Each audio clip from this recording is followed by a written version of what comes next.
লিল্লাহে তাকবীর। প্রধান মুফাসসিরের আগমন, আল্লামা তারেক মুনাওয়ার সাহেবের আগমন। মাহফিল কমিটির পক্ষ থেকে, চৌরাবাসীর পক্ষ থেকে লাল গোলাপ শুভেচ্ছা, নীলফামারীবাসীর পক্ষ থেকে লাল গোলাপ শুভেচ্ছা, সভাপতি সাহেবের পক্ষ থেকে লাল গোলাপ শুভেচ্ছা, ডক্টর খায়রুল আনাম সাহেবের পক্ষ থেকে লাল গোলাপ শুভেচ্ছা। লিল্লাহে তাকবীর। আল্লাহু আকবার। আল্লামা তারেক মুনাওয়ার সাহেবের আগমন। শুভেচ্ছা স্বাগতম। মাহফিল কমিটির পক্ষ থেকে, লাল গোলাপ শুভেচ্ছা, নীলফামারীবাসীর পক্ষ থেকে লাল গোলাপ শুভেচ্ছা। লিল্লাহে তাকবীর। আল্লাহু আকবার। যারা আল্লাহ রাস্তায় লড়াই করে, সংগ্রাম করে, তারা পৃথিবীর কোন জালিমের রক্তচক্ষুকে তারা পরোয়া করে না। কথা বলেন ঠিক না বেঠিক? আল্লাহর পয়গম্বর মুসা আলাইহিস সালাম পরোয়া করে নাই, আমাদের প্রিয় নবী পরোয়া করেন নাই, আসহাবে কেরামগণ পরোয়া করেন নাই, আমাদের প্রিয় নেতৃবৃন্দ পরোয়া করে নাই। আমাদের প্রিয় নেতৃবৃন্দ নিশ্চিত মৃত্যু জেনেও এক মুহূর্তের জন্য বাতিলের কাছে মাথা নত করে নাই। কথা বলেন ঠিক না বেঠিক? তোমরা কাকে ভয় দেখাও? তোমরা কাকে ভয় দেখাও? আমরা সেই আদর্শের কর্মী, যে আদর্শের নেতারা হাসি মুখে ফাঁসির মঞ্চকে বরণ করেছে, যে আদর্শের নেতারা ফাঁসির দড়িকে স্যান্ডেলের ফিতার সমান মূল্যবান মনে করে নাই। কথা বলেন ঠিক না বেঠিক? আমরা সেই আদর্শের সৈনিক। এই আদর্শের সৈনিকেরা বেঁচে থাকতে, এই আদর্শের কর্মীরা বেঁচে থাকতে বাংলাদেশ বিরোধী কোন ষড়যন্ত্র, বাংলাদেশের স্বাধীনতা সার্বভৌমত্ব বিরোধী কোন ষড়যন্ত্র, আমাদের পার্শ্ববর্তী দেশের কোন চক্রাঙ্গারি, আধিপত্যবাদের কোন হুমকি বাংলাদেশের ইসলাম প্রিয় জনতা বেঁচে থাকতে বাস্তবায়ন হতে দেয়া হবে না। কথা বলতে হবে ঠিক না বেঠিক? সেই আদর্শ, কোরআনের পাখি আল্লামা সাঈদীর রেখে যাওয়া সেই আন্দোলন, কোরআনের পাখি আল্লামা সাঈদীর রেখে যাওয়া সেই মিশনকে বাস্তবায়ন করার জন্য যদি আবার ময়দানে ডাক আসে, যদি আবার ময়দানে ডাক আসে, জীবনের ঝুঁকি নিয়ে জানমালের কোরবানি করে যে কোনো পরিস্থিতির মোকাবেলা করে নারায়ে তাকবীরের স্লোগানে নীলফামারীর আকাশ বাতাস প্রকম্পিত করে ইসলামের দুর্দিন সময়ে প্রয়োজনে আমাদের পূর্বসূরীদের মতো প্রয়োজনে মাথায় কাপড়ের কাপড় বেঁধে রাজপথে ঝাঁপিয়ে পড়তে হবে। কারা কারা রাজি আছেন? দুই হাত উঁচু করে আল্লাহকে দেখা।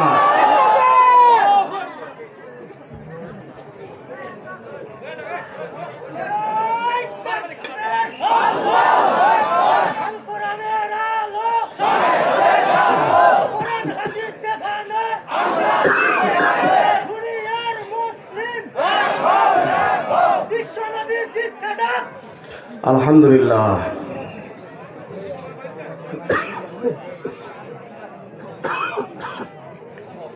কষ্ট হচ্ছে আপনাদের? আমার ভাইয়ের কষ্ট হচ্ছে? কোন সমস্যা? সুতরাং আলোচনা হবে আল্লাহর কোরআন থেকে। কোথার থেকে? মাহফিলগুলোতে আসলে আপনারা একটা কমন স্লোগান দেন, সব সমস্যার সমাধান। আচ্ছা, সব সমস্যার সমাধান যে আল্লাহর কোরআনে আছে, এই বিশ্বাস আছে আপনাদের? আছে? আছে, বিশ্বাস আছে? কথা আমার না আল্লাহ? আল্লাহ বলেন, وَنَزَّلْنَا عَلَيْكَ الْكِتَابَ تِبْيَانًا لِكُلِّ شَيْءٍ وَهُدًى وَرَحْمَةً وَبُشْرَى لِلْمُسْلِمِينَ وَنَزَّلْنَا عَلَيْكَ الْكِتَابَ, নবী যে কিতাব তোমার উপরে নাজিল করেছি, তিবয়ানাল লিকুল্লি শাই, এই কিতাবের ভিতরে আমি আলোচনা করি নাই, এই কিতাবের ভিতরে আমি সমাধান দেই নাই। দুনিয়ায় এমন কোন সমস্যা নবী আমি রাখি নাই। জোরে বলেন সুবহানাল্লাহ। ওয়া হুদা ওয়া রাহমা, এটা পথ নির্দেশিকা এবং অনুগ্রহ। ওয়া বুশরা লিল মুসলিমিন, আর মুসলমানদের জন্য যাবতীয় সুসংবাদ আল্লাহর এই কালামে আছে না নাই? বলে। সুতরাং আলোচনার জন্য অন্য কোথাও ঘোরাঘুরি না করে সরাসরি আল্লাহর কালামে তেলাওয়াতকৃত আয়াতে কারিমার আলোচনায় যেতে চাই। আমি কালামে পাকের সূরা আরাফ আয়াত নাম্বার 96 পাঠ করেছি। বলেন কোন সূরা? সূরা আরাফ আয়াত নম্বর 96। তেলাওয়াতকৃত আয়াতে কারিমার আলোকে আলোচনার জন্য অত্যন্ত গুরুত্বপূর্ণ একটা বিষয় আমি নির্ধারণ করেছি। বিষয়টা হলো ক্ষুধা দারিদ্রতা মুক্ত, সন্ত্রাস চাঁদাবাজ মুক্ত, বৈষম্য মুক্ত বাংলাদেশ গঠনের উপায়। আলহামদুলিল্লাহ বলেন। এই ক্ষুধা দারিদ্রতা মুক্ত বাংলাদেশ গঠনের জন্যই জুলাই আগস্টের আন্দোলনে আমাদের সন্তানেরা ওয়াকাতরে নিজের জীবন বিসর্জন দিয়েছে। কথা বলেন ঠিক না ঠিক? এই সন্ত্রাস চাঁদাবাজ মুক্ত বৈষম্য মুক্ত বাংলাদেশ বিনির্মাণের জন্যই আমাদের রংপুরের কৃতি সন্তান শহীদ আবু সাইদ 2 হাত প্রসারিত করে বুলেটের সামনে বুক পেতে দাঁড়িয়ে বলেছিল, বুকের ভিতর তুমুল ঝড়, বুক পেতেছি গুলি কর। কথা বলেন। এই বৈষম্য মুক্ত বাংলাদেশ কিভাবে গঠন হবে এটা আল্লাহর কালামে আছে না নাই? আছে আছে। বিশ্বাস আছে? সত্য কথা হুজুর এলাও ফির কোরআনত থাকে আছে। আমার ভাইয়েরা গভীর মনোযোগ দেন। আমরা আল্লাহ রাব্বুল আলামিনকে জিজ্ঞেস করি, আল্লাহ শহীদ আবু সাইদের রেখে যাওয়া বাংলাদেশ, শহীদ মীর মুগ্ধর রেখে যাওয়া ক্ষুধা দারিদ্রতা মুক্ত সন্ত্রাস চাঁদাবাজ মুক্ত বৈষম্য মুক্ত বাংলাদেশ আমরা বিনির্মাণ করতে চাই। ও আল্লাহ, শহীদদের রেখে যাওয়া এই আমানত স্বপ্নের সোনার বাংলাদেশ বিনির্মাণে তোমার প্রেসক্রিপশন কি, তোমার নির্দেশনা কি? রব্বুল আলামিন কালামে পাকে মোটা দাগে ক্ষুধা দারিদ্রতা মুক্ত বাংলাদেশ বিনির্মাণে 4 দফা কর্মসূচি ঘোষণা করেছেন। জোরে বলেন কয় দফা? জোরে বলতে হবে কয় দফা? ডান হাতের 4টা আঙ্গুল উঁচু করে দেখিয়ে বলেন তো কয় দফা? রব্বুল আলামিনকে আমরা বলি, আল্লাহ প্রথম দফা কর্মসূচি কি? রব্বুল আলামিন আমাদের বলেন, ক্ষুধা দারিদ্রতা মুক্ত বাংলাদেশ যদি বিনির্মাণ করতে চাও, সন্ত্রাস চাঁদাবাজ মুক্ত বৈষম্য মুক্ত বাংলাদেশ তোমরা যদি গঠন করতে চাও, প্রথম দফা কর্মসূচি হলো আল্লাহর গোলামির কাছে মাথা নত করতে হবে। জোরে বলেন সুবহানাল্লাহ। আল্লাহর গোলামির কাছে মাথা নত করতে হবে, আল্লাহর গোলামির কাছে, আল্লাহর বিধানের কাছে সারেন্ডার করতে হবে। এবার আমরা আল্লাহকে জিজ্ঞেস করি, আল্লাহ আমরা যদি তোমার গোলামির বিধানের কাছে মাথা নত করি, কাবার মালিকের দাসত্ব যদি জীবনের সকল ক্ষেত্রে আমরা মেনে নেই, আমাদের ঘুম থেকে ওঠা থেকে শুরু করে পরবর্তীতে ঘুম যাওয়া পর্যন্ত, আমাদের কৃষি ক্ষেত খামারে ব্যবসা বাণিজ্যে চাকরিতে বাকরিতে 24টা ঘন্টায় তোমার গোলামির বিধান যদি আমরা মেনে নেই, আল্লাহ কি লাভ হবে? রব্বুল আলামিন আমাদের শেখাচ্ছেন, আমার সাথে পড়েন। আল্লাহ বলেন, ফালইয়াবুদু রাব্ব হাযাল বাইতিল্লাযী আত'আমাহুম الذي أطعمهم من جوع وآمنهم من خوف। الله أكبر বলেন। রব্বুল আলামিন বলেন, ফালিয়াবুদু রাব্ব হাযাল বাইত। ওই যে কাবা ঘর দেখছো, ওই কাবার মালিকের দাসত্বের বিধানকে জীবনের সকল ক্ষেত্রে মেনে নাও। আমরা বললাম, আল্লাহ আমরা মেনে নিলাম, কি লাভ হবে মাবুদ? ও রব্বুল আলামিন বলেন, আল্লাযী আত'আমাহুম মিন জু। যদি জীবনের সকল ক্ষেত্রে কাবার মালিকের দাসত্বের বিধানকে মেনে নিতে পারো, আমি কথা দিচ্ছি, আমি প্রতিশ্রুতি দিচ্ছি, আল্লাযী আত'আমাহুম মিন জু, ক্ষুধা দারিদ্রতা চিরতরে দূর হয়ে যাবে। জোরে বলেন সুবহানাল্লাহ। ক্ষুধা দারিদ্রতা চিরতরে দূর হয়ে যাবে। তোমাদের ক্ষুধার সময়, অভাব অনটনের সময় আমি আল্লাহ রিজিক দিয়ে সাহায্য করব। আল্লাহু আকবার বলেন। আচ্ছা, ক্ষুধা দারিদ্রতা দূর হবে এই বিশ্বাস আছে আপনাদের? আছে আছে আছে। গ্যারান্টি কে দিয়েছেন? জোরে বলতে হবে, গ্যারান্টি কে দিয়েছে? আমি আপনাদের একটু বিশ্বাসটা পাকাপোক্ত যেন হয় একটা উদাহরণ দেই আর কি। আমার ভাইরা কান লাগান, মনোযোগ আছে? এই যে দেখেন, আপনারা আপনাদের জীবদ্দশায় কিংবা আপনাদের বাপের জীবদ্দশায় কিংবা দাদার জীবদ্দশায় কোনোদিন শুনছেন সৌদি আরব থেকে কোনো লোক এই কুড়িগ্রাম পাড়ায়, এই চৌরা ইউনিয়নে কিংবা আশপাশে কোনো এলাকায় সৌদি আরব থেকে কোনো লোক আসিয়া কাম করি খাইছে? এটা শুনছেন কোনোদিন? শুনছেন? কিন্তু কুড়িগ্রাম পাড়ার মানুষ, চৌরা বড়গাছার মানুষ, নীলফামারীর মানুষ সৌদি আরবে আরব ভূখণ্ডে যে কামলা খাটে শ্রমিক হিসাবে কাজ করে খায়, এরকম নজির আছে না নাই? আছে। তার মানে কি জানেন? ওয়ালাউ আন্না হালাল কুরা আমানু ওয়াত্তাকাউ লাফাতাহনা আলাইহিম বারাকাতিম মিনাস সামাই ওয়াল আরদ। যে আল্লাহ প্রতিশ্রুতি দিয়েছিলেন কোন জনপদের মানুষ, কোন সমাজ রাষ্ট্রের মানুষ ঈমান এবং তাকওয়ার ভিত্তিতে যদি তাদের কার্যক্রম পরিচালনা করে, সমাজ রাষ্ট্র পরিচালনা করে, সৎ যোগ্য খোদাবীয় লোকদেরকে যদি তাদের নেতাদের চেয়ারে বসায়া আল্লাহর কোরআন এবং রাসূলের সুন্নাহর ভিত্তিতে সমাজ রাষ্ট্র পরিচালনা করতে পারে, আল্লাহ কালামে পাকে প্রতিশ্রুতি দিয়েছেন লাফাতাহনা আলাইহিম বারাকাতিম মিনাস সামাই ওয়াল আরদ। আসমান এবং জমিনের বরকতের সবগুলি দরজা ওই জনপদের মানুষের জন্য আল্লাহ উন্মুক্ত করে দিবেন। সুবহানাল্লাহ বলেন। বিশ্বনবীর নেতৃত্বে আরব ভূখণ্ডে ঈমান এবং তাকওয়ার ভিত্তিতে যে ক্ষুধা দারিদ্রতা মুক্ত মদিনার সমাজ সেখানে প্রতিষ্ঠিত হয়েছিল, যে সোনালী সমাজ সেদিন প্রতিষ্ঠিত হয়েছিল, সেদিন থেকে আজ অবধি আরব ভূখণ্ডের একজন মানুষকেও পৃথিবীর কোথাও পেটের তাগিদে কামলা খাটতে হয় না। আল্লাহু আকবার বলে। বরং গোটা পৃথিবীর মানুষ, হাজী সাহেব যারা আছেন জিজ্ঞেস করেন, গোটা পৃথিবীর মানুষ ওই নবীর দেশে যে রাস্তা ঝাড়ু দিয়ে খায়। কথা কন না? যে আরো একটু ক্লিয়ার করে বলি, আমাদের পাশে বিরাট বড় একটা রাষ্ট্র আছে, আয়তনে বড় কিন্তু আত্মাটা ছোট, আছে না নাই? আমাদেরকে মাঝে মাঝে হুমকি দেয়, মাঝে মাঝে আমাদের টুটি চিপে ধরতে চায়, আমাদের সার্বভৌমত্বে আঘাত করতে চায়, আমাদের ভূখণ্ডের স্বাধীনতা কেড়ে নেওয়ার জন্য আমাদের চোখ রাঙ্গানি দেখায়। কথা বলেন ঠিক না ঠিক?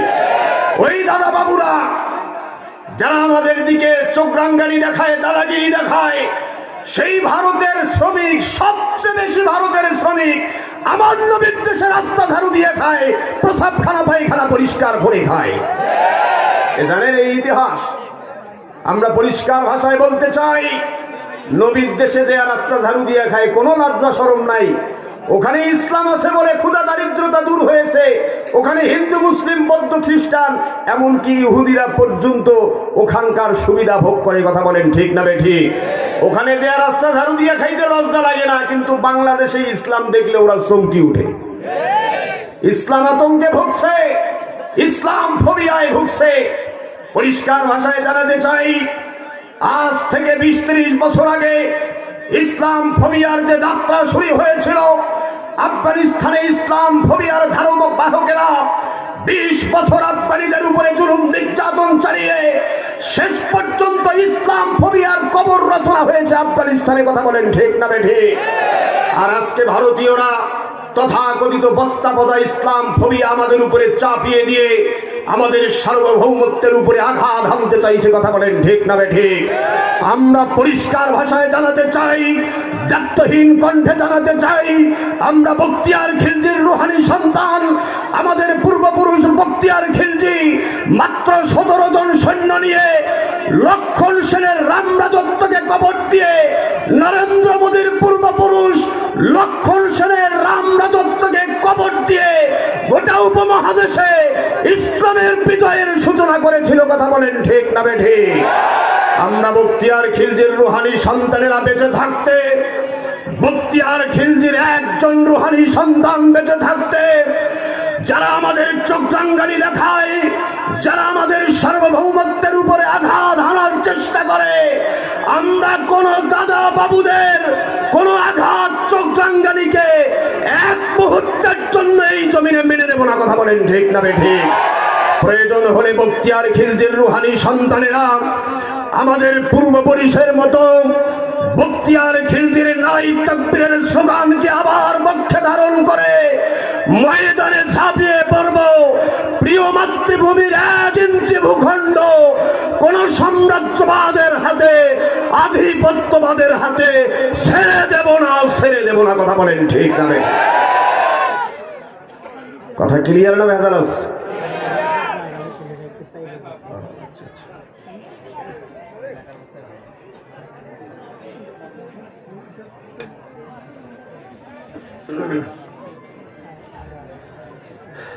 মা বোনেরা শোনেন, আমাকে যে পর্দার দিকে দেখা যায় সেই পর্দার দিকে একটু আগায় আসেন। প্রচুর মহিলা আসতেছে, মা বোনদের জন্য জায়গা করে দেন। পরবর্তীতে যারা আসতেছে তাদের জন্য জায়গা করে দেন, মেহরবানি করে একটু চাপাচাপি করে বসেন। আর আপনারা এসে ঠিক ওই জায়গাটাতে যারা দাঁড়ায় আছেন, তারা আসলে কি উদ্দেশ্য নিয়ে দাঁড়ায় আছেন আমি জানি না ভাই, অনুরোধ করছি একজন মানুষও দাঁড়িয়ে, প্রচুর মানুষ আসতেছে, তাদের জন্য বসার জায়গা, পরে আপনি দাঁড়ানোর সুযোগ পাবেন না। মেহরবানি করে বসে পড়েন, মেহরবানি করে বসে পড়েন আমার ভাইরা। তাই হ্যাঁ, ওটা বললাম। জি মা বোনেরা একটু চাপাচাপি করে বসেন, প্রচুর মহিলা আসতেছে, তাদের জন্য জায়গা করে দেন। একটু জিকির করেন তো, জিকির করেন লা ইলাহা ইল্লাল্লাহ। সবাই দাঁড়িয়ে থাকা ভাইয়েরা এই সুযোগে বসে পড়েন, বসে পড়েন।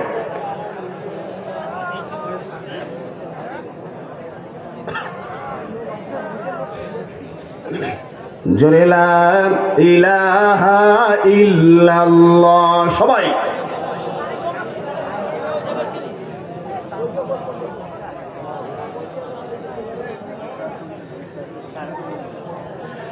আমার ভাইয়েরা গভীর মনোযোগ দেন। আল্লাহ রাব্বুল আলামিন বললেন, ক্ষুধা দারিদ্রতা চিরতরে দূর হয়ে যাবে। শুধুমাত্র ক্ষুধা দারিদ্রতা দূর হয়ে যাবে তাই নয়, অভাব অনটন বেকারত্ব দূর হবে শুধু তাই নয়। রাব্বুল আলামিন বলেন, ওয়া আমানাহুম মিন খাউফ। টেকনাফ থেকে তেতুলিয়া, রূপসা থেকে পাথুরিয়া, হাজার হাজার কিলোমিটার পথ পাড়ি দিবে একজন সুন্দরী রমণী একাকিনী। একজন সুন্দরী রমণী একাকিনী হাজার হাজার কিলোমিটার পথ পাড়ি দিবে তার ইজ্জত আবরু নিয়া, সহায় সম্ভ্রম নিয়া। হাজার হাজার কিলোমিটার পথ পাড়ি দেওয়া সত্ত্বেও কোনো টোকাই, কোনো সন্ত্রাসী, কোনো চান্দাবাজ তার দিকে চোখ রাঙ্গানি দিয়ে তাকাবে না, তাকে ধমক পর্যন্ত দিতে পারবে না। জোরে বলেন সুবহানাল্লাহ। এমন একটা সুন্দর সোনালী সমাজ আমরা প্রতিষ্ঠা করতে চাই। গ্যারান্টি কে দিয়েছেন? জোরে বলেন, গ্যারান্টি কে দিয়েছে? বিশ্বাস হয় আমার ভাইয়েরা? এবার আমরা আল্লাহকে বলি, আল্লাহ যদি ক্ষুধা দারিদ্রতা তোমার গোলামীর কাছে মাথা নত করলেই দূর হয়ে যায়, তোমার গোলামীর কাছে মাথা নত করলেই যদি অভাব অনটন বেকারত্ব দূর হয়ে যায়, তোমার গোলামীর কাছে সারেন্ডার করলেই যদি সন্ত্রাস চাঁদাবাজ মুক্ত, বৈষম্য মুক্ত বাংলাদেশ আমরা উপহার পাই, তাহলে আল্লাহর গোলামিটা কি জিনিস জানার দরকার আছে না নাই? আছে আমার ভাইয়ের। আল্লাহর গোলামিটা এমন একটা জিনিস, গোটা পৃথিবীর সমস্ত নবী রাসূলকে আল্লাহ এই গোলামির বিধান কায়েম করার জন্যই পাঠিয়েছেন। অন্য কোনো দায়িত্ব দিয়া কোনো নবী রাসূলকে আল্লাহ পাঠান নাই। আমার ভাইরা বিশ্বাস করেন, ওলামায়ে কেরাম আছেন, কোন নবী রাসূলকে আল্লাহ শুধুমাত্র নামাজের দাওয়াত দেওয়ার জন্য পাঠান নাই, কোন নবী রাসূলকে রোজা হজ যাকাতের দাওয়াত দেওয়ার জন্য পাঠান নাই, কোন নবী রাসূলকে দাড়ি টুপি মেসওয়াকের দাওয়াত দিয়া পাঠান নাই। আমার ভাইরা আপনারা জিজ্ঞেস করতে পারেন, হুজুর তাহলে কিসের দাওয়াত নিয়ে এসেছিলেন? নবী রাসূলেরা কি দাওয়াত নিয়ে এসেছিলেন, কোন মিশন নিয়ে এসেছেন? রব্বুল আলামিন কালামে পাকে নবী রাসূলদের প্রেরণের উদ্দেশ্য দায়িত্ব নিয়ে আল্লাহ বর্ণনা করেছেন। আল্লাহ বলেন, ওয়ালাকাদ বাআসনা ফি কুল্লি উম্মাতির রাসূলান আন আ'বুদুল্লাহা ওয়াজতানিবুত তাগুত। আল্লাহু আকবার বলেন। ওয়ালাকাদ বাআসনা ফি কুল্লি উম্মাতির রাসূল, আমি প্রত্যেক যুগে নবী রাসূল পাঠাইছি। নবী রাসূলদের দায়িত্ব কি ছিল? রব্বুল আলামিন বলেন, নবী রাসূলরা অন্য কোনো দায়িত্ব নিয়ে আসেন নাই, অন্য কোনো কাম নিয়ে আসেন নাই। কাম তাদের একটা ছিল, কর্তব্য তাদের একটা ছিল, সেটা হলো কি? আনে আবুদুল্লাহ ওয়াজতানিবুত তাগুত। তারা এসে জাতির লোকদেরকে বলেছে আল্লাহর গোলামি গ্রহণ করো, ওয়াজতানিবুত তাগুত, আর তাগুতকে লাথি মারো। আল্লাহু আকবার বলে, আল্লাহর গোলামি গ্রহণ করো আর তাগুতকে লাথি মারো, তাগুতকে বর্জন করো। আল্লাহু আকবার বলে। আমার ভাইরা এবার আসেন, আল্লাহর গোলামিটা যদি এত ইম্পর্টেন্ট বিষয় হয়ে থাকে, তাহলে আল্লাহর গোলামিটা কি জিনিস জানার দরকার আছে না নাই? ওই যে 70 মুরব্বী, আমি যদি চাচাকে জিজ্ঞেস করি, চাচা আল্লাহর গোলামি বলতে কি বোঝেন? চাচা হয়তো বলবে, বাবাজি আল্লাহর গোলামি বলতে কি আর বুঝি, আজান দিলে 5 বার নামাজে যাইতে হবে, এইটাই তো আল্লাহর গোলামি নাকি বলেন? বিশ্বাস করেন আল্লাহর গোলামি সম্পর্কে আমাদের সবচাইতে বড় ভুল ধারণা কি জানেন? আল্লাহর গোলামি সম্পর্কে আমাদের সবচাইতে বড় ভুল ধারণা হলো আমরা আল্লাহর গোলামিকে মসজিদের 4 দেয়ালের ভিতরে বন্দী করে রেখেছি। কথা বলেন ঠিক না বেঠিক? মসজিদের 4 দেয়ালের ভিতরে বিশ্বাস করেন ওই মসজিদের 4 দেয়ালের ভিতরে যে নামাজের ভিতরে কালামে পাকের সূরা দিয়ে আপনি নামাজ পড়েছেন, কিরাত দিয়ে আপনি নামাজ পড়েছেন, যেই কোরআন দিয়া আপনি খতম তারাবি মসজিদের ভিতরে আদায় করেছেন, ওই নামাজ শেষ হওয়ার সাথে সাথে ওই কোরআনের সূরা দিয়া খতম তারাবি আর সমস্ত নামাজ সম্পন্ন হওয়ার পরে মসজিদ থেকে বের হওয়ার সাথে সাথে ওই কোরআন দিয়াই বাকি সমস্ত কার্যক্রম আপনাকে চালাতে হবে। এটাই আল্লাহর প্রকৃত গোলামি। কথা বলেন ঠিক না বেঠিক? কিন্তু মজার ঘটনা কি জানেন? আল্লাহর গোলামিটা ওই শুধু আমাদের ভিতরে আমরা বন্দী করে রেখেছি। আমাদের লেনদেনে, আমাদের চলাফেরায়, আমাদের কথা কাজে কোনো কিছুতে আল্লাহর গোলামি থাকুক আর না থাকুক, ওই নামাজের ভিতরে আল্লাহর গোলামিটাকেই সবচেয়ে বড় গোলামি বলে মনে করছি। একটু উদাহরণ দিলে বিষয়টা ক্লিয়ার হবে। আমার দিকে তাকান, মনোযোগ দেন। একজন চৌধুরী সাহেব বেচারা সরকারি কর্মকর্তা, জীবনে নামাজ পড়ে না।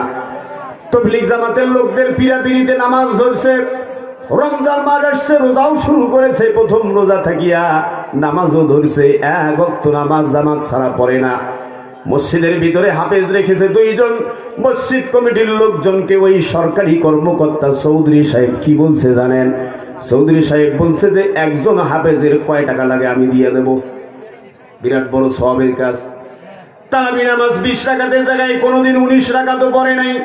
প্রচন্ড গরম, কারেন্ট চলে গেছে। কারেন্ট চলে যাওয়ার সাথে সাথে তারাবি অর্ধেক মুসল্লি পালে গেছে, একদিন মুয়াজ্জিনও পালে গেছে, কিন্তু চৌধুরী বেচারা পালায় নাই। দেখছেন কত বড় পরেজগার। কিন্তু দেখা গেল বেচারার বেতন 25,000 টাকা। কত টাকা? সরকারি কর্মকর্তা 25,000 টাকা বেতন। আর 2 জন ছেলে মেয়ে তার প্রাইভেট স্কুলে পড়ে, তাদের 2 জনকে বেতন দিতে হয় 50,000। বাঁচলো কত? বোঝেন নাই বোধ হয়? বাঁচলো কত? সারা মাসে চৌধুরী সাহেবের 1,25,000 টাকা ক্ষয় খরচ। সংসারের খরচ 1,25,000, বেতন পায় 25, বাঁচলো 1 লাখ। নাকি বলেন? ওই বেচারা সারা মাসে ঘুষের টাকার হিসাব কিতাব নেয় নাই। ওনার আবার একজন মিডিয়া আছে, একজন ম্যানেজার আছে, এগুলা কালেকশন করার জন্য। মজার ঘটনা কি জানেন? 27তম তারাবির নামাজ শেষ করিয়া বেচারা ম্যানেজারকে ডাক দিছে। ম্যানেজারকে ডাক দিয়া বলে, ম্যানেজার সারা মাসে তো হিসাব নিলাম না, আজকে থাকি তো খতম তারাবি শেষ হয়ে গেল, আজকে একটু হিসাব কিতাব দে। বেচারা ফিরে একটা জিনিস ভালো করছে, সেটা কি জানেন? বেচারা বলি দিছে রমজানের শুরুতে, খবরদার রমজানের পবিত্রতা রক্ষা করতে হবে। রমজান মাসে দিনের বেলা কোনো কালেকশন হবে না, যা হবে সব ইফতারির পর। কারণ ইফতারির পর তো আল্লাহ দেখা পায় না। ঠিক না? আমার ভাইরা, এমরা ইসলামটা পাগলা পাইস। কথা বলেন? বিশ্বাস করেন ওই যে চৌধুরী সাহেব খতম তারাবির পিছনে 1,000 টাকা খরচ করিয়া হাফেজ রেখেছে, উনি খতম তারাবির সওয়াব পাওয়া তো দূরের কথা, গোটা কোরআন গিলি খাইলেও কোনো কাম হবে না। কথা বলেন ঠিক না বেঠিক? আল্লাহর গোলামি এক জায়গায় না, সব জায়গায়। এইবার চৌধুরী সাহেব রিটায়ার করছে। রিটায়ারমেন্টে যাবার পরে এলাকার মুরব্বিয়ানি কেরাম, নেতৃবৃন্দ সবাই মিলে ধরছে, চৌধুরী সাহেব একটা কাম করো তো। বলে কি কাম? কয়েছে হজে যাবার নিয়ত করো। কয় করলাম নিয়ত। রেজিস্ট্রেশন করলো। হজে যাবার সময় যখন হইল, মসজিদের ইমাম সাহেব, সভাপতি সাহেব ধরছে যে একটা কাম করেন তো। চৌধুরী সাহেব বলে কি কাম? বলছে চৌধুরী সাহেব মক্কা যাইবেন হজ করতে, মরেন না বাঁচেন তার তো কোনো ঠিক ঠিকানা নাই। ও চৌধুরী সাহেব, যাবার আগে জমি জায়গাগুলো না ফায়সালা করে দিয়ে যাও। আচ্ছা ঠিক আছে। বিরাট বড় মিলাদের আয়োজন করেছে। চৌধুরী সাহেব হজে যাবে, আমার চেয়ে বড় জুব্বা গাঁথ দিছে। বেচারা দোয়ার সময় কান্দি কুটি লাইলুট, কঠিন অবস্থা। দোয়া টোয়া করিয়া সবাইকে খেয়া দেয়া বিদায় দিয়া ছেলেদেরকে ডেকেছে, মেয়েদেরকে ডেকেছে, বোনকে ডেকেছে, ফুপুকে ডেকেছে, অন্যান্য শরীকদার অংশীদারদের সবাইকে ডেকেছে। সবাইকে আত্মীয় স্বজন বিদায় দেওয়ার পরে ছেলেদের নামে তামাম জমি জায়গা লিখে দিয়া মেয়েকে ঠকায়া, বোনকে ঠকায়া, শরীকদারদেরকে ঠকায়া বেচারা মক্কা গেছে হজ করতে। বিশ্বাস করেন ওলামায়ে কেরাম সাক্ষী, যে বেচারা হাজী সাহেব মেয়েকে ঠকায়া, বোনকে ঠকায়া, ফুপুকে ঠকায়া, শরীকদার অংশীদারদেরকে ঠকায়া মক্কা গেছে হজ করতে, ও বেচারার একটা দুইটা চারটা পাঁচটা হজ নয়, জীবনে 100টা হজ করলেও একটা হজ তার কবুল হবে না। কথা বলেন ঠিক না বেঠিক? কথা ক্লিয়ার না ভেজাল আছে? হ্যাঁ, এমরা কি ইসলাম পাগলা পায় নাই? হ্যাঁ, আল্লাহর গোলামি এক জায়গায় না সব জায়গায়? জোরে বলেন, আল্লাহর গোলামি এক জায়গায় না সব জায়গায়? আমার ভাইয়েরা মজার ঘটনা শোনেন। ওই যে অন্ধকার ঘরের ভিতরে সকালবেলা ভোট কেন্দ্রে গেছেন, আপনি আর আপনার রব ছাড়া কেউ জানে না কোন জায়গায় সিল মারবেন। ওই অন্ধকার ঘরের ভিতরেও আল্লাহর গোলামি আছে না নাই? বলে যে হুজুর ভোটের গ্রত গেলেন, বিশ্বাস করেন উদাহরণ দিচ্ছি, ওই ভোট কেন্দ্রে যাবার পরে অসৎ অযোগ্য দুর্নীতি পরায়ণ লোককে আপনি ভোট দিছেন, যে বেচারাকে আপনি 500 টাকার বিনিময়ে বাজারে গত রাতে আপনি 500 টাকার বিনিময়ে ভোটের পাইকারের কাছে ভোটটা বিক্রি করাইছেন, ওই লোকটাকে ভোট দেওয়ার পরে লোকটা ব্রিজ বোঝে নাই, কালভার্ট বোঝে নাই, কবরস্থান বোঝে নাই, মসজিদ বোঝে নাই, মন্দির বোঝে নাই, যা পাইছে গিলি খাইছে। ওই লোকটা কিয়ামতের দিন লোকটাকে শোয়ানোর পরে তার বুকের উপরে পাড়া দিয়া ওই দুর্নীতিবাজ নেতাও জাহান্নামে যাবে, আর ওই ভোট বিক্রি করা জনগণ জাহান্নামে যাবে। কথা বলেন ঠিক না বেঠিক?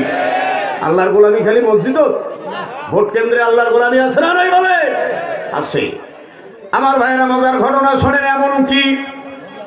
এমনকি মারামারির সময়ও আল্লাহর গোলামি আছে না নাই?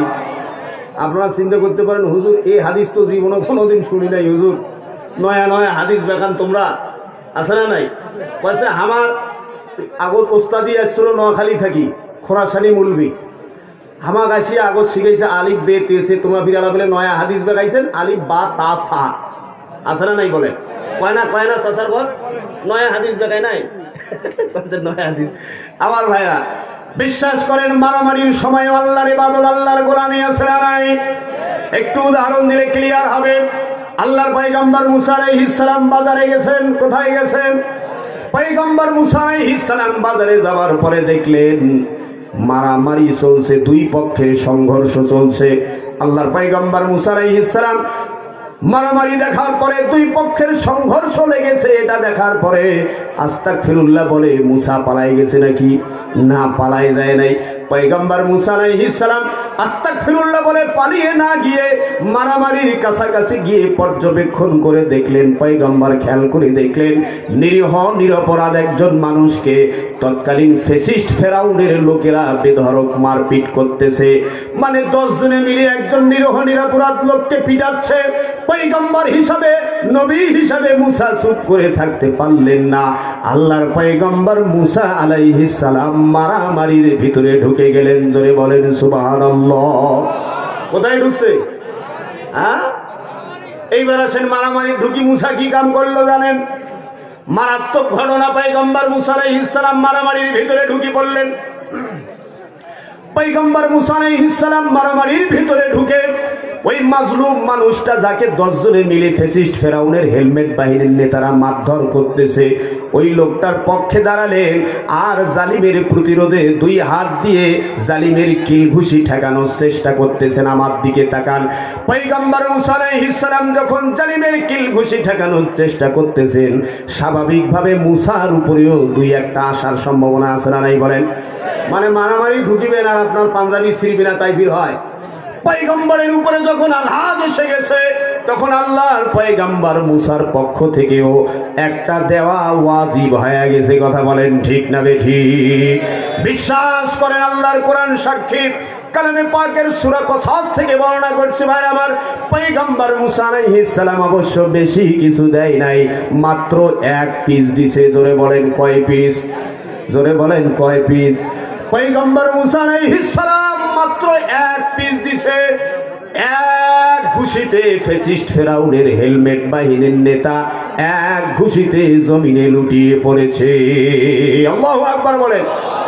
ঘুষির মতো ঘুষি একটা দিলে যথেষ্ট, কথা কন না যে? এর আগে আমাদের যারা হুমকি ধামকি চৌরাঙ্গানি দেখাইছে, খালি গিজানি দেখায় নাই, আপনারা মনে করছেন যে ওরে বাবু কি বাবা, আসলে এখন কিছুই নয়। কথা বলছেন, আগের গুলার হিসাব বাদ পরেও যদি কাহো আমাদের চৌরাঙ্গানি দেখাতে চায়, মুসার সুন্নত মেনে মাত্র জায়গা মতো এক পিস দিবেন। কয় পিস? কথা বলেন, দেখবেন এক পিছুতে কাইদ হয়ে গেছে। কারণটা কি জানেন? যারা আমাদের মানে ইসলামের বিপক্ষে হুমকি ধামকি দেখায়, ওদের ভিতরে মালটাল খাইতে খাইতে কল কবজা কিন্তু নষ্ট হয়ে গেছে। কথা বলেন ঠিক না বেঠিক? আমার ভাইয়েরা, কিছুক্ষণ পরে খবর ছড়িয়ে পড়ল, পয়গম্বর মুসার এক ঘুষিতে যেটা কাইদ হয়ে গেছিল, জমিনে লুটিয়ে পড়েছিল, ওটা জমিনেই দাফন হয়ে গেছে। আলহামদুলিল্লাহ বলেন। কিন্তু ঘটনা যখন মার্ডার একটা হয়ে গেছে, তখন খবর ভালো না খারাপ? জোরে বলেন। আমাদের পাশে, আপনাদের পাশে একটা মার্ডারের ঘটনা ঘটেছিল 2014 সালে, হয় নাই? জানেন খবর খারাপ হয়েছে না ভালো হয়েছে? মানে আমি রামগঞ্জের কথা বলতেছি আর কি। খবরটা ভালো হয়েছে না খারাপ হয়েছে? খারাপ। আমার ভাইয়েরা, মার্ডার যে পক্ষের লোকেরই হোক, খবর কারোর জন্যই ভালো হয় না। কথা বলেন, কথা বলেন। পয়গম্বর মুসার এক ঘুষিতে যখন ফ্যাসিস্ট ফেরাউনের হেলমেট বাহিনীর নেতা মার্ডার হয়ে গেছে, স্বাভাবিকভাবে ফেরাউনের দরবারে মুসার নামে হত্যা মামলা দায়ের হয়ে গেছে। কথা বলেন ঠিক না বেঠিক? এমনিতেই মুসার দরবারে ফেরাউনের নামে, এমনিতেই ফেরাউনের দরবারে মুসার নামে আগে থেকেই মামলা লাগা আছে। তার উপরে নয়া করে হত্যা মামলা যখন লাগি গেছে, হত্যা মামলা লাগি যাওয়ার পরে মুসার নামে যখন গ্রেফতারি পরোয়ানা জারি হয়ে গেছে, মুসা এবার আল্লাহকে ডেকে বলে, আল্লাহ, তোমার গোলামীর বিধান কায়েম করতে যায় মাজলুমের পক্ষে দাঁড়াতে গিয়ে, জালিমের বিরুদ্ধে প্রতিরোধ আন্দোলনে অংশগ্রহণ করতে যায় আল্লাহ মার্ডার মামলার আসামি হয়ে গেছি, মার্ডার কেস আমার নামে হয়ে গেছে। আল্লাহ করণীয় কি? রব্বুল আলামিন মুস্কি এসে বলে, মুসা, মার্ডার কেস যখন হয়ে গেছে তখন একটু সারি থাকতে হবে। কথা বোঝেন নাই বোধহয়? মার্ডার কেস যখন হয়ে গেছে তখন কি করতে হবে? হ্যাঁ, জালিমের প্রতিরোধ করতে যায় আপনার নামে মামলা হবে, এটাও নবীদের সুন্নাত। আর মামলা হইলে সারি থাকতে হবে, এটাও নবীদের সুন্নাত। আল্লাহু আকবার বলে। কথা বোঝেন নাই? কব্বর থাকিয়াও আসামি হয়েছে, হয় নাই? না হয়? ভিত্তিহীন, অযৌক্তিক, কাল্পনিক মামলার আসামি হয়ে নিরীহ নিরপরাধ ইসলামপন্থীরা এই প্রচন্ড শীতের রাতে আইলের মাথায় রাত্রি যাপন করেছে। কথা বলেন ঠিক না ঠিক? এটা নবীদের সুন্নাত। পয়গম্বর মুসা আলাইহিস সালাম আল্লাহকে বললেন, আল্লাহ কোথায় সারি থাকতে হবে? আল্লাহ বললেন, মুসা মাদিয়ানে যাও। পয়গম্বর মুসা আলাইহিস সালাম মাদিয়ানে হিজরত করলেন। হিজরত করার পরে কি ঘটনা ঘটলো জানেন? একেবারে অচেনা অজানা জায়গা, মুসার পকেটে কোনো পয়সা নাই, মুসার পেটে প্রচন্ড ক্ষুধা, প্রচন্ড বিপদাপন্ন সংকটাপন্ন মুহূর্তে পয়গম্বর মুসা আলাইহিস সালাম মাদিয়ানে যাওয়ার পরে একটা গাছের নিচে বসে আছেন, কান লাগান। পয়গম্বর খেয়াল করে দেখলেন সামনে একটা কূপ, কিছু পুরুষ মানুষ সেখান থেকে পানি তুলে তাদের পশুদেরকে খাওয়াচ্ছে। আর অদূরেই দুইজন সুন্দরী রমণী পর্দানিসীন পরহেজগার মহিলা তাদের পশুপাল নিয়ে অপেক্ষা করতেছে। কারণ মহিলারা পুরুষ থাকার কারণে ওই কূপের কাছে যেতে পারছে না। পয়গম্বর মুসা আলাইহিস সালাম খেয়াল করলেন পয়গম্বর নিজে ক্ষুধার্ত, ক্লান্ত, পরিশ্রান্ত, মুসার পকেটে কোনো পয়সা নাই, মাথা গুজার কোনো ঠাঁই নাই, নিজেই বিপদে পতিত হয়েছে। এরপরেও পয়গম্বর দেখলেন মহিলারা বেকায়দায় পড়ে গেছে, ছুটে গেছেন মহিলাদের কাছে। যে পয়গম্বর মুসা আলাইহিস সালাম মহিলাদের কাছ থেকে তাদের পশুগুলো কিনিয়ে পয়গম্বর তাদের পশুগুলোকে পানি খাওয়ানোর পরে আবার তাদের পশু তাদেরকে বুঝিয়ে দিয়েছেন। এবার আল্লাহর পয়গম্বর মুসা আলাইহিস সালাম মহিলাদের উপকার করার পরে পয়গম্বর মুসা আলাইহিস সালাম আবার গাছের নিচে বসে সেদিন একটা ঐতিহাসিক দোয়া পয়গম্বর মুসা আলাইহিস সালাম করেছিলেন। বিশ্বাস করেন, হতদরিদ্র মানুষ যারা আছেন, যারা তরুণ যুবক যারা আছেন, ছাত্র ছাত্রী যারা আছেন, যুবক যুবতী তরুণ তরুণী যারা আছেন, অভাবের কারণে চাকরি যাদের হয় না, ব্যবসা বাণিজ্যে যারা সফল হতে পারেন না, টাকা নাই, মামু নাই, পয়সা নাই, জন্য মেধার যোগ্যতা থাকার পরেও যাদের চাকরি হয় না, হতাশ হবেন না, ভেঙ্গে পড়বেন না। আল্লাহর পয়গম্বর মুসা আলাইহিস সালাম জালিমের বিরুদ্ধে আন্দোলন করতে যায়, মার্ডার কেসের আসামি হয়েছে, আল্লাহর নির্দেশে দূরদেশে পালায় থেকেছে। মুসার পকেটে পয়সা নাই, মুসার পেটে প্রচন্ড ক্ষুধা, প্রচন্ড সংকটাপন্ন মুহূর্তে, অভাব অনটনের সময় আল্লাহর পয়গম্বর মুসা আলাইহিস সালাম সেদিন একটা ঐতিহাসিক দোয়া করেছিলেন। আল্লাহর পয়গম্বর মুসার সেই ঐতিহাসিক দোয়াটা আল্লাহর এত পছন্দ হয়েছে, এত পছন্দ হয়েছে, আজও পর্যন্ত আল্লাহর পয়গম্বরের সেই দোয়াটা আল্লাহ কালামে পাকে কোট করে রেখেছেন। জোরে বলেন সুবহানাল্লাহ। কি দোয়া করেছিলেন আল্লাহর পয়গম্বর মুসা আলাইহিস সালাম? অভাবগ্রস্ত যারা আছেন, ঋণে যারা জর্জরিত, টাকা পয়সা কোনো কিছুতেই আপনার বরকত যাদের হয় না, যুবক যুবতী তরুণ তরুণী ছাত্র ভাইরা যারা আছেন, বিশেষ করে ইসলামী আন্দোলন করার কারণে মামলা মোকদ্দমায় যারা জর্জরিত হয়ে গিয়েছিলেন, আমার ভাইরা, তাদের জন্য পয়গম্বর মুসা আলাইহিস সালামের এই ঐতিহাসিক দোয়াটা মুখস্থ করা দরকার। প্রচন্ড বিপদের মুহূর্তে পয়গম্বর হতাশ না হয়ে ভেঙ্গে না পড়েন, ঐতিহাসিক দোয়ায় পয়গম্বর আল্লাহর কাছে নিজেকে সুপর্দ করে দিয়ে বললেন, রব্বি ইন্নী লিমা আউযালতা ইলাইয়া মিন খায়রিন ফাকির। আল্লাহু আকবার বলেন। জীবনে বহু ওয়াজ শুনেছেন, আমার একটা কথাও যদি মনে না থাকে, সম্ভব হলে মোবাইলে রেকর্ড করেন, না হলে স্মৃতিপটে ধারণ করেন, না হলে বাড়ি যে কালামে পাকের সূরা কসসের 2 নম্বর রুকু থেকে আয়াতটা মুখস্থ করে নেবেন। পয়গম্বর বলেছেন, রব্বি ইন্নী লিমা আনসালতা ইলাইয়া মিন খায়রিন ফাকির। কি দোয়া করেছিলেন? আপনারা ভাবতে পারেন যে হুজুর কি আর দোয়া করবে? মুসা হয়তো বলেছে, আল্লাহ পেটে খাবার নাই, খাবার দাও, খাবার চাই নাই। মুসা হয়তো বলবে, আল্লাহ পকেটে পয়সা নেই, পয়সার ব্যবস্থা করো, পয়সা চান নাই। মুসা হয়তো বলবে, আল্লাহ একটা চাকরি দরকার, চাকরির ব্যবস্থা করো। বিশ্বাস করেন, মুসা চাকরিও চাই নাই। মুসা হয়তো বলবে, আল্লাহ আমার মাথা গুজারে ঠাই নাই, একটা আশ্রয়ের ব্যবস্থা করো, না সেটাও চাই নাই। তাহলে মুসা আল্লাহর কাছে কি চেয়েছেন? কান লাগান।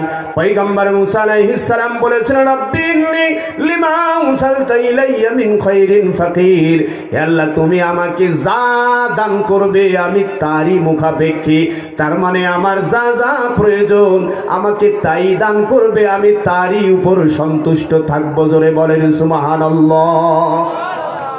বুদ্ধিমান পয়গম্বর, মানে মুসা যে মার্ডার কেসের আসামি হয়েছে এটা আল্লাহ জানে, কথা বলতে হবে, জানে।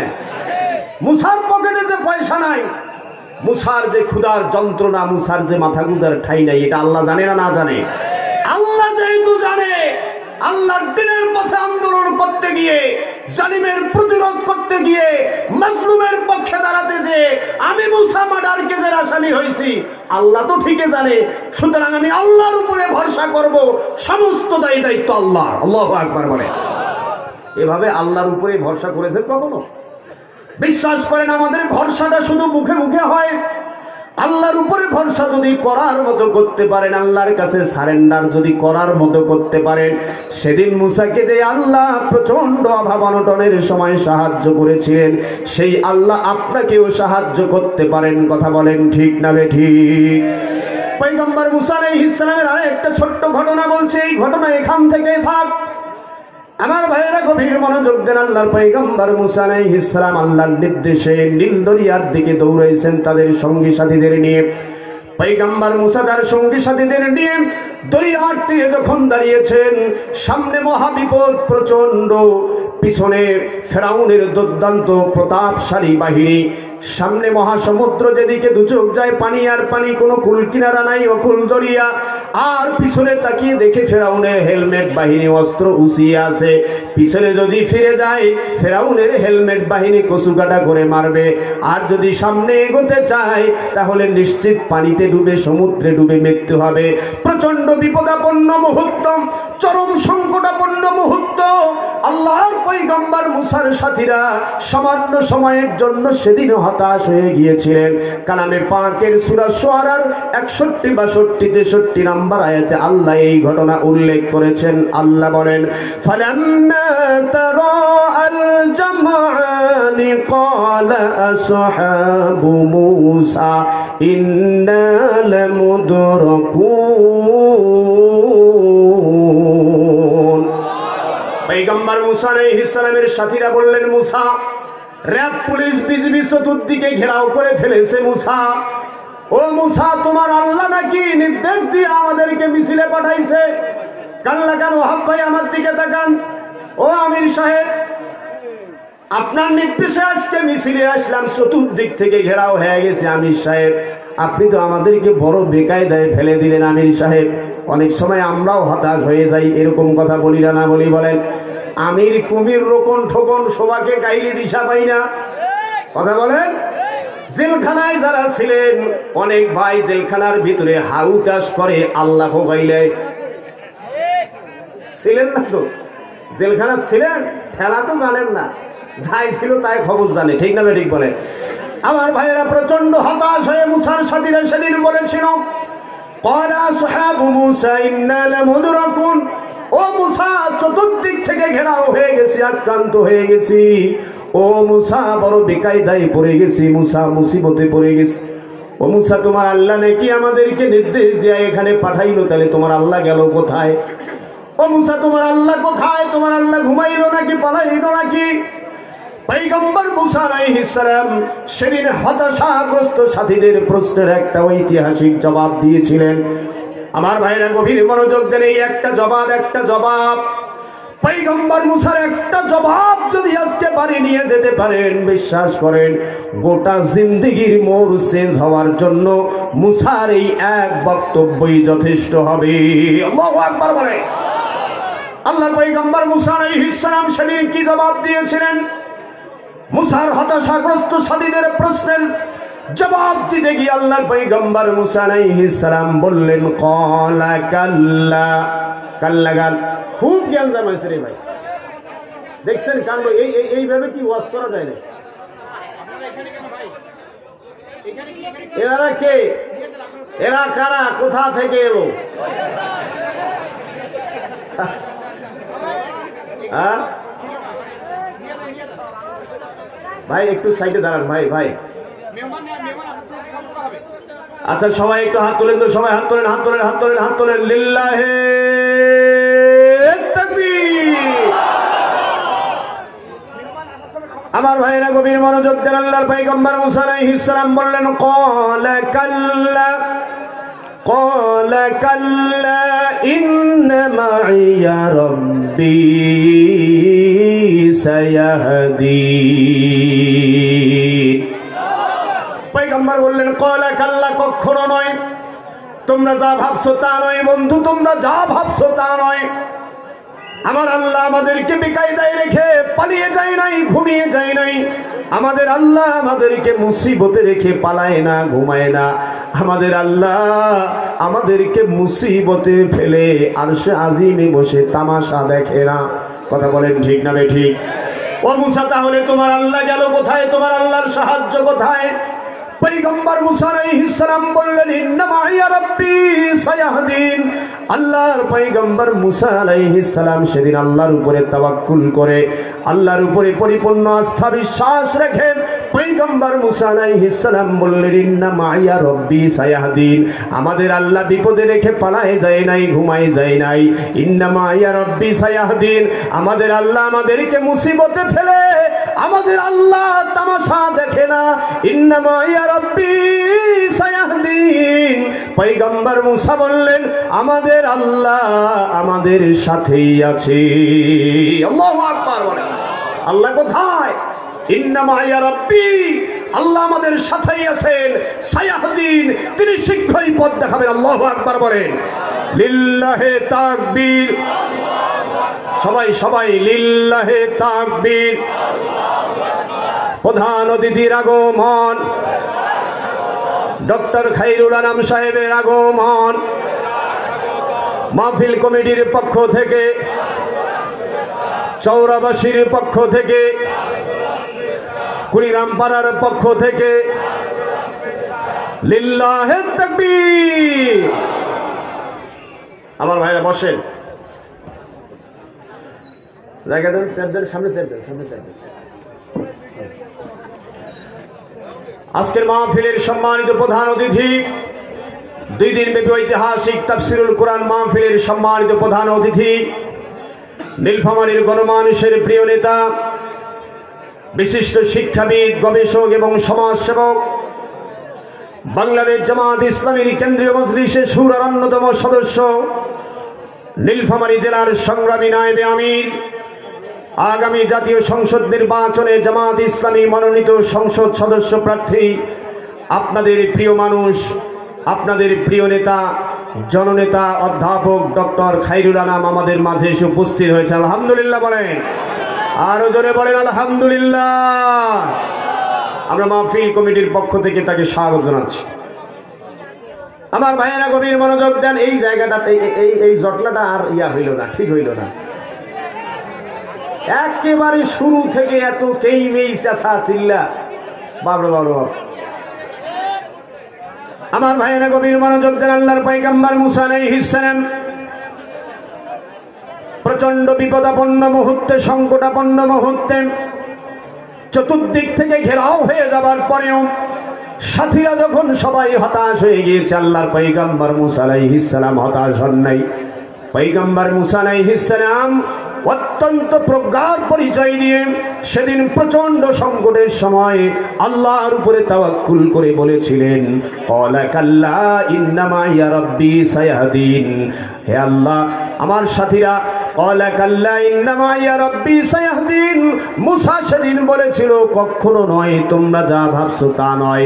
ইন্না মাইয়া রাব্বী সায়াহদিন, আমাদের আল্লাহ আমাদের সাথেই আছেন, তিনি শীঘ্রই আমাদেরকে পথ দেখাবেন। জোরে বলেন সুবহানাল্লাহ। আলোচনা যদি বুঝে থাকেন তাহলে বলেন তো, মুসা কার উপরে ভরসা করেছে? জোরে বলেন কার উপরে? মুসা ফেরাউনের হেলমেট বাহিনীকে ভয় পেয়েছে, ফেরাউনের জুলমাতকে ভয় পেয়েছে, ফেরাউনের চোখরাঙ্গানিকে ভয় পেয়েছে। পয়গম্বর মুসা সেদিন ফেরাউনের চোখরাঙ্গানি ভয় পায় নাই, ফেরাউনের প্রচন্ড দুর্দান্ত প্রতাপশালী বাহিনীকে ভয় পায় নাই। কারণ ফেরাউনের বাহিনীকে পয়গম্বর মুসা যেমন ভয় পায় নাই, মুসার পূর্বসূরি এবং উত্তরসূরি কোন নবী রাসূল এবং তাদের ওয়ারিসেরা ফেরাউনের উত্তরসূরিদেরকে ভয় পায় না। কথা বলেন ঠিক না ঠিক? আল্লাহ বলেছেন, ইউজাহিদুনা ফি সাবিলিল্লাহ, ইউজাহিদুনা ফি সাবিলিল্লাহি ওয়া লা ইয়াখাফুনা লাওমাতা লাইম। যারা আল্লাহর রাস্তায় লড়াই করে, সংগ্রাম করে, তারা পৃথিবীর কোন জালিমের রক্তচক্ষুকে তারা পরোয়া করে না। কথা বলেন ঠিক না ঠিক? আল্লাহর পয়গম্বর মুসা আলাইহিস সালাম পরোয়া করে নাই, আমাদের প্রিয় নবী পরোয়া করেন নাই, আসহাবে কিরামগণ পরোয়া করেন নাই, আমাদের প্রিয় নেতৃবৃন্দ পরোয়া করে নাই। আমাদের প্রিয় নেতৃবৃন্দ নিশ্চিত মৃত্যু জেনেও এক মুহূর্তের জন্য বাতিলের কাছে মাথা নত করে নাই। কথা বলেন ঠিক না ঠিক? তোমরা কাকে ভয় দেখাও? তোমরা কাকে ভয় দেখাও?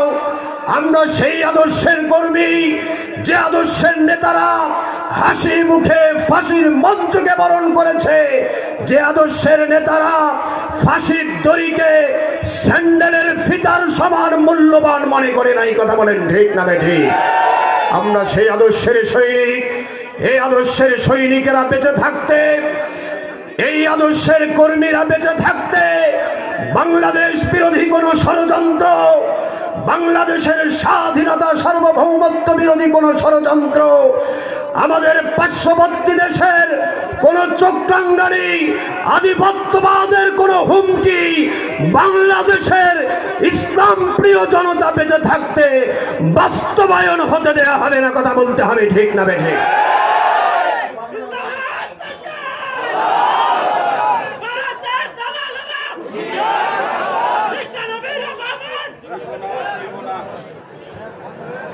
এই লোকটা চা দেন রে, এত বড় মাহফিল, মনে হয়েছে আমাকে একটা লোক ভাড়া করিয়ে আনার দরকার ছিল। নাই, ভোল্টেজ কমিস, ভোল্টেজ আছে। এই তাকবীরের নির্দেশ কে দিয়েছেন?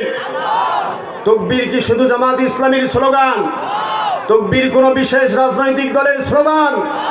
এই তাকবীরের নির্দেশ কে দিয়েছেন? আল্লাহ বলেছেন, ইয়া আইয়ুহাল মুদ্দাসসির কুম ফানজির রাব্বাকা ফাকাব্বির। হে কম্বল আচ্ছাদিত ব্যক্তি, কাঁথা কম্বল ছুঁড়ে ফেলো, দাঁড়িয়ে যাও এবং সতর্ক করো। রাব্বাকা ফাকাব্বির, আর তোমার রবের নামে তাকবীরের ধ্বনি তুলো। আল্লাহু আকবার বলেন। নির্দেশ কে দিয়েছেন? কোন নেতা, কোন ব্যক্তি বিশেষ, কোন কর্মকর্তা যদি বলে মাহফিলে তাকবীর চলবে না, আমরা সব মানতে রাজি আছি, নারায়ে তাকবীরের স্লোগানের সাথে কোনো কম্প্রোমাইজ করতে রাজি নাই। কথা বলেন ঠিক না বেঠিক? আমার ভাইরা,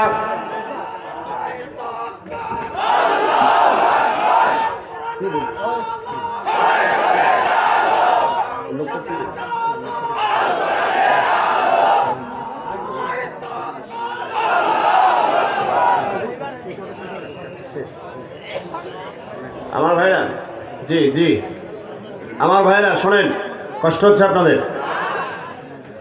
আমার ভাইরা, মাত্র 13 জন কর্মী নিয়ে মক্কা নগরীতে প্রথম যেদিন ওমর রাদিয়াল্লাহু এবং হামজা রাদিয়াল্লাহর নেতৃত্বে মাত্র 13 জন কর্মী নিয়ে নারায়ে তাকবীরের ধ্বনি উচ্চারিত হয়েছিল মক্কা নগরীতে, সেই দিনেই নারায়ে তাকবীরের স্লোগান শুনে আবু জেহেলের কলিজা পুড়ে ছাই হয়েছিল। কথা বলেন ঠিক না বেঠিক? সুতরাং আজকেও যারা নারায়ে তাকবীরের স্লোগানের বিরুদ্ধে আচরণ করবে, নারায়ে তাকবীরের স্লোগানকে শুধুমাত্র রাজনৈতিক স্লোগান বলে অভিহিত করবে, নারায়ে তাকবীরের স্লোগানকে পাকিস্তানি স্লোগান বলে উপহাস করবে, বুঝতে হবে তারা অন্য কেউ নয়, তারা আবু জেহেলের প্রেতাত্মা, তারা আবু জেহেলের আদর্শের লোক। কথা বলতে হবে ঠিক না বেঠিক? আবু জেহেলের আদর্শের লোকদের সাথে ইসলাম মুসলমানের কোনো সম্পর্ক থাকতে পারে না। কথা বলেন ঠিক না বেঠিক? সুতরাং এ তাকবীর আমাদের পূর্বপুরুষ রাসূলের চাচা হামজার তাকবীর, খাত্তাবের পুত্র ওমর রাদিয়াল্লাহর তাকবীর। এ তাকবীর আমাদের পূর্বপুরুষ মহাবীর মহাপুরুষ আব্দুল গাজীর তাকবীর, উসমান গাজীর তাকবীর, ওরহান গাজীর তাকবীর। এ তাকবীর আমাদের পূর্বপুরুষ বাইতুল মুকাদ্দাস বিজয়ী সুলতান সালাউদ্দিন আইয়ুবীর তাকবীর। এ তাকবীর আমাদের পূর্বপুরুষ কনস্টান্টিনোপল বিজয়ী মুহাম্মদ আল ফাতিহ তাকবীর। এ তাকবীর আমাদের পূর্বপুরুষ সুলতান সুলেমান খানের তাকবীর, সুলতান আব্দুল হামিদ খানের তাকবীর। এ তাকবীর আমাদের পূর্বপুরুষ বাংলা বিজয়ী মহান বীর ইখতিয়ার উদ্দিন মোহাম্মদ বিন বখতিয়ার খিলজির তাকবীর। কথা বলতে হবে ঠিক না বেঠিক? যে বখতিয়ার খিলজি মাত্র 17 জন সৈন্য নিয়ে নরেন্দ্র মোদীর পূর্বপুরুষ লক্ষণ সেনের রাম রাজত্বকে কবর দিয়ে গোটা উপমহাদেশে ইসলামের বিজয় কেতন উড়িয়েছিল, আমরা বখতিয়ার খিলজির রুহানি সন্তানেরা বেঁচে থাকতে নারায়ে তাকবীরের স্লোগান তুলে ময়দান দখলে রাখবো। কোন সাম্রাজ্যবাদী শক্তি প্রিয় মাতৃভূমিকে নিয়ে কোন ষড়যন্ত্র করতে আসলে আমরা বেঁচে থাকতে জীবন দিয়ে তা প্রতিহত করব। কথা বলেন ঠিক না বেঠিক?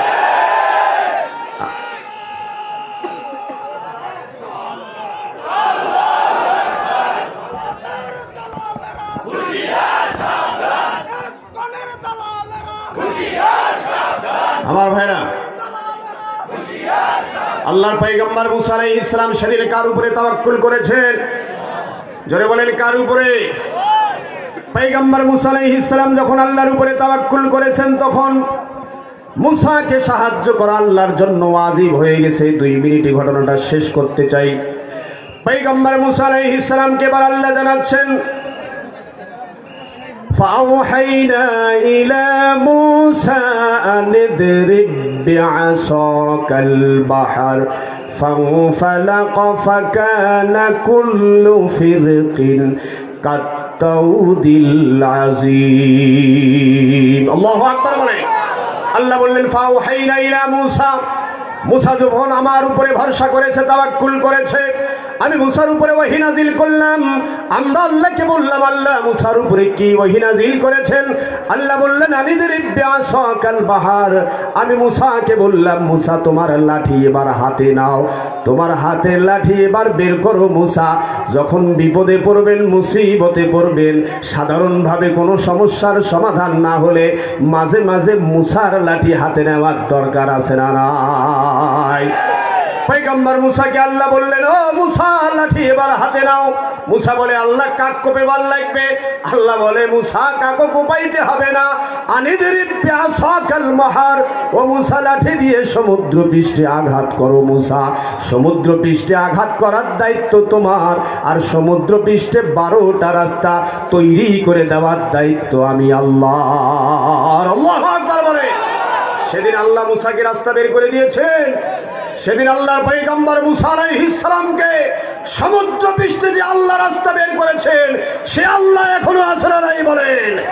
সুতরাং যত বিপদ আসুক, মুসিবত আসুক, সংকট আসুক, হতাশ না হয়ে আল্লাহর উপরে তাওয়াক্কুল করে ময়দানে অবিচল থাকতে হবে। কারা কারা রাজি আছেন? 2 হাত উঁচু করে আল্লাহকে দেখান। লিল্লাহে তাকবীর। প্রধান মুফাসসিরের আগমন, আল্লামা তারেক মুনাওয়ার সাহেবের আগমন।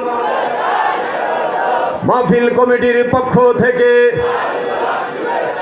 চৌরাবাসীর পক্ষ থেকে, লাল গোলাপ শুভেচ্ছা, নীলফামারীবাসীর পক্ষ থেকে, লাল গোলাপ শুভেচ্ছা, সভাপতি সাহেবের পক্ষ থেকে, লাল গোলাপ শুভেচ্ছা, ডক্টর খায়রুল আলম সাহেবের পক্ষ থেকে, লাল গোলাপ শুভেচ্ছা। লিল্লাহে তাকবীর। আল্লাহু আকবার। আল্লামা তারেক মুনাওয়ার সাহেবের আগমন। শুভেচ্ছা স্বাগতম। মাহফিল কমিটির পক্ষ থেকে, লাল গোলাপ শুভেচ্ছা, নীলফামারীবাসীর পক্ষ থেকে, লাল গোলাপ শুভেচ্ছা। লিল্লাহে তাকবীর। আল্লাহু আকবার। আমার ভাইরা, ওখানে যত বড় লাইন হুজুরের পিছনে আছে, আমি মনে করি স্টেজের আগে কর্তৃপক্ষ ওই যে এবং স্বেচ্ছাসেবক ভাইরা ওখানে স্টপ, একেবারে দাঁড়ায় থাকবেন। সবাই মিলে যদি স্টেজে ওঠে, স্টেজ ভাঙিও যাইতে পারে। খবরদার আমার ভাইয়া ওখানেই দাঁড়ান, আর গ্যাঞ্জাম করবেন না। আমার আলোচনা শেষ, আমরা হুজুরের জন্য অপেক্ষা করছিলাম। ভাই সাদিক ভাই রেডি আছে? ব্যাগ রেডি আছে? ব্যাগ রেডি আছে? সাদিক ভাই ব্যাগ রেডি আছে? চলো ভাই।